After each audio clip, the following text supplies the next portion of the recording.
പ്രത്യേക അറിയിപ്പ്. തെക്കൻ ജില്ലകളിൽ നിന്ന് ഒറ്റപ്പെട്ട ഇടങ്ങളിൽ ശക്തമായ മഴയ്ക്ക് സാധ്യതയുണ്ട്.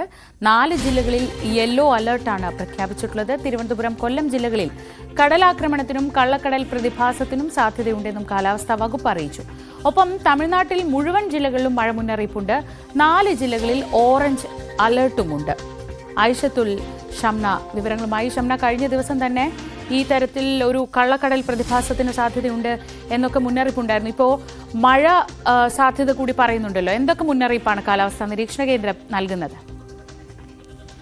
ശ്രീജ, എന്തായാലും വരും ദിവസങ്ങളിൽ ശക്തമായ മഴയായിരിക്കും എന്ന് തന്നെയാണ് ഇപ്പോൾ മുന്നറിയിപ്പുള്ളത്. പ്രത്യേകിച്ച് തിരുവനന്തപുരം, കൊല്ലം, പത്തനംതിട്ട, ഇടുക്കി ജില്ലകളിൽ ഇന്ന് യെല്ലോ അലേർട്ടാണ്. ബാക്കി എല്ലാ ജില്ലകളിലും മഴ പെയ്യാൻ സാധ്യത ഉണ്ട് എന്ന് കൂടി കാലാവസ്ഥാ വകുപ്പ് മുന്നറിയിപ്പ് നൽകുന്നുണ്ട്. ഒപ്പം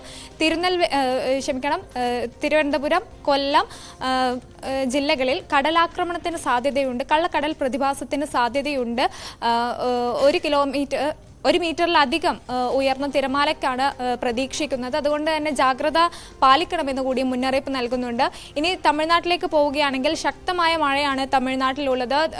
4 ജില്ലകളിൽ ഓറഞ്ച് അലേർട്ടും മറ്റെല്ലാ ജില്ലകളിൽ യെല്ലോ അലേർട്ടുമാണ് തമിഴ്നാട്ടിൽ ഇപ്പോൾ പ്രഖ്യാപിച്ചിട്ടുള്ളത്. തെങ്കാശി, തൂത്തുക്കുടി, തിരുനെൽവേലി, കന്യാകുമാരി ജില്ലകളിലാണ് തമിഴ്നാട്ടിൽ ഓറഞ്ച് അലേർട്ടുള്ളത്. ഒപ്പം തന്നെ നാളെ കഴിഞ്ഞ് ഈ കന്യാകുമാരി ഭാഗത്തുകൂടി കള്ളക്കടൽ പ്രതിഭാസം ഉണ്ടാകും.